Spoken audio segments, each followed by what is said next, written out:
즐거운 하루를 시작합니다. 낭낭할배, 낭낭할매님, 안녕하십니까? 낭낭 108세 박민영입니다. 어제 이 시간에는 숨쉬기 곤란하다, 숨이 차다, 호흡 곤란에 대해서 알아봤는데요. 오늘은 바로 우리 어르신들이 가장 흔하게 겪는 기침에 대해서 자세히 알아보도록 하겠습니다.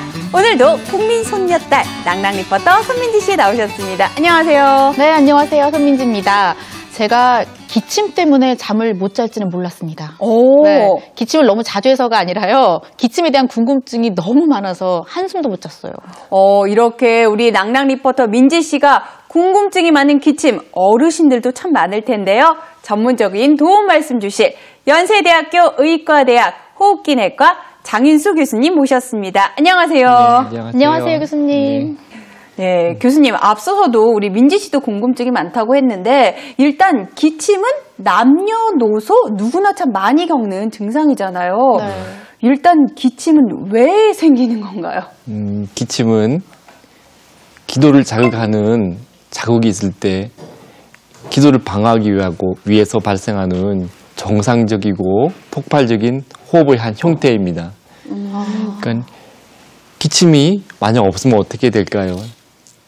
기도 내 이물질이 배출이 안 되고 기도 내에 객담이 고이게 되면서 염증이 악화되겠죠.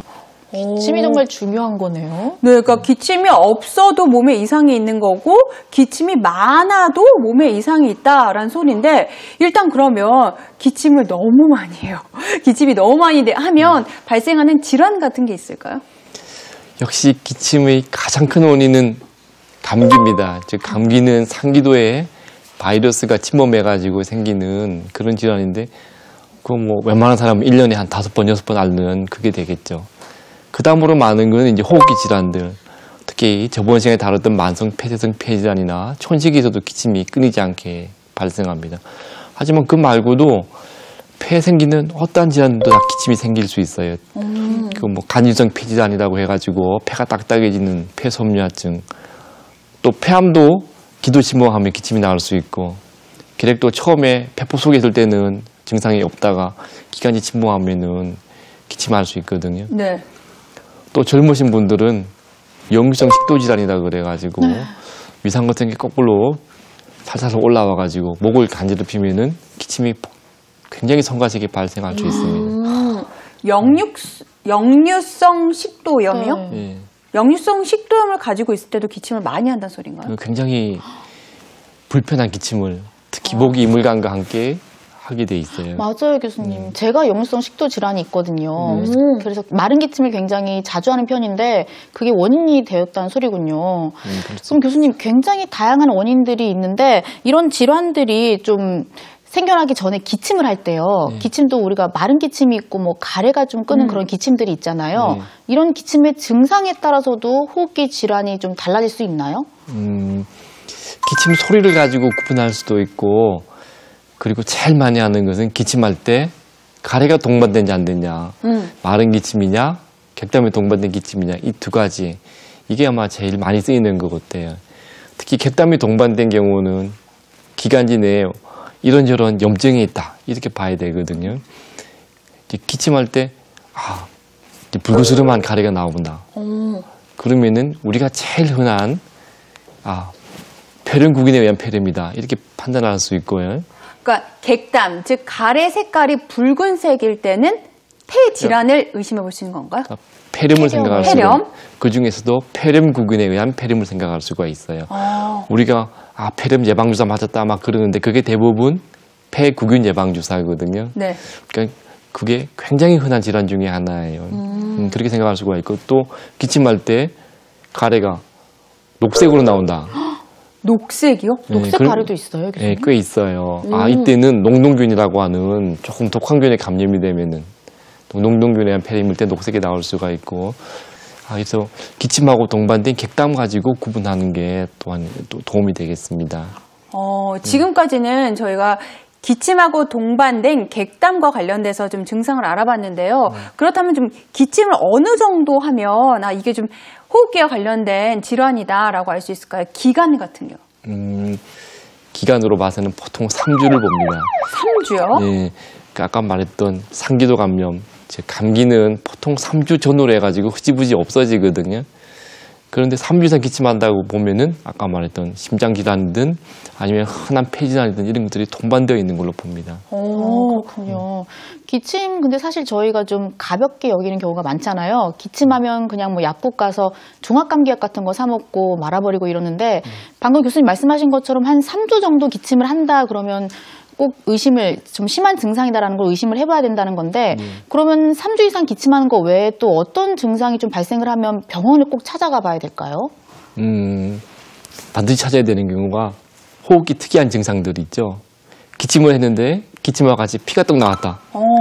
이거는 밤에 그런 일이 발생하면 응급실을 당장 찾아야 되는 거고 낮이면 당연히 이제 병원 예를 와야 되겠죠. 그 다음에 기침하면서 할 때마다 가슴이 결려가지고 참을 수 없다. 흉통이 동반된다. 이것도 뭐 문제가 있는 거예요. 흉통은 가슴을 즉 폐를 둘러싸고 있는 늑골이라든지 흉막에 문제가 발생했다는 소리거든요. 이것도 기침과 두 가지 같이 있으면 당장 찾아와야 되는 거예요. 또 숨이 차면은 그것도 보통 문제가 아닌 거죠. 숨 차면은 그것도 바로 찾아와야 돼요. 그러니까 기침 이외에 딴 증상들이 병발되면은 그건 3주를 기다리지 말고 바로 오셔야 됩니다. 일단 기본적으로 기침이 3주 이상 되면 병원을 찾아가 봐야 되고 그 외에 뭐 숨이 차거나 아니면 가슴 통증이 느껴지면 꼭 병원을 가봐야 되네요. 또 피를 만약 토하거나 토하는 게 아니라 피를 뱉으면 피를 뱉으면 병원을 찾아가 봐야 됩니다. 자, 우리 어르신들이 궁금해하는 질문 계속해서 볼게요. 일단 아침에 기침을 많이 하는데 호흡기 질환인가요? 이 기침이 또 시기에 따라 가지고 많이 차이가 날 수 있어요. 아침에 많이 하는 기침, 특히 새벽에 자다가 한 4-5시만 되면 나 깨워가지고 색색거리고 앉아 있어야 된다. 이러면은 이거는 천식을 반드시 의심해야 되는 천식기가 있다 이렇게 봐야 됩니다. 저번 시간에 다룬 만성 폐쇄성 폐질환은 꼭 아침, 저녁 이런 걸 따지질 않고 활동량에 비례해서 기침을 하거든요. 그리고 또 아까 역류성 식도염 잠시 이야기 나왔는데 역류성 식도염은 이건 초저녁에 자리에 눕기만 하면 기침이 난다든지 아니면 전날에 좀 기름기 많은 거 먹었더니만은 낮에 기침 난다든지 막 이런 게 좀 있습니다. 교수님. 맞아요. 아침에 기침을 많이 하는데 호흡기 질환인가요? 이거는 좀 천식을 의심해 봐야 된다라고 말씀해 주셨습니다. 자, 다음 질문은요. 호흡기 질환에 따라 기침 소리가 다른가요? 왜 우리가 흔히 기침, 마른 기침하고 이렇게 가래 섞인 기침은 좀 소리가 다르잖아요. 네, 맞아요. 네, 걸걸하거나 아니면 뭐 이렇게 할 수도 있고요. 그런 것에 따라 달라질 수가 있나요? 네, 아까 말했듯이 객담이 동반되면은 아까 뭐 걸걸거린다. 그리고 청진을 딱 해보면은 수포음이라 그래가지고 물방울이 탁탁탁 터지는 그런 소리가 나게 돼 있어요. 그러면 기도 내에 객담이 많다.